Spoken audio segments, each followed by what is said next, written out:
عتبان رضی اللہ عنہ نے کہا کہ میں اپنی قوم بنی سالم کی امامت کیا کرتا تھا۔ میں حضرت صلی اللہ علیہ وسلم کی خدمت میں حاضر ہوا اور عرض کی کہ میری آنکھ خراب ہو گئی ہے اور برسات میں پانی سے بھرے ہوئے نالے میرے اور میری قوم کے مسجد کے بیچ میں رکاوٹ بن جاتے ہیں۔ میں چاہتا ہوں کہ آپ میرے گھر پر تشریف لا کر کسی ایک جگہ نماز ادا فرمائیں تاکہ میں اسے اپنی نماز کے لیے مقرر کر لوں۔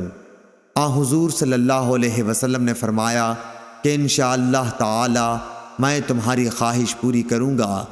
صبح کو دن چڑھ گیا تو نبی کریم صلی اللہ علیہ وسلم تشریف لائے۔ ابو بکر رضی اللہ عنہ آپ کے ساتھ تھے۔ آپ نے اندر آنے کی اجازت چاہی اور میں نے دے دی۔ آپ بیٹھے نہیں بلکہ پوچھا کہ گھر کے کس حصے میں نماز پڑھوانا چاہتے ہو؟ ایک جگہ کی طرف جسے میں نے نماز پڑھنے کے لیے پسند کیا تھا اشارہ کیا۔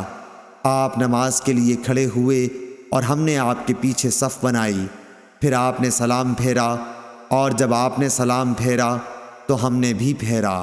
صحیح بخاری حدیث نمبر 840۔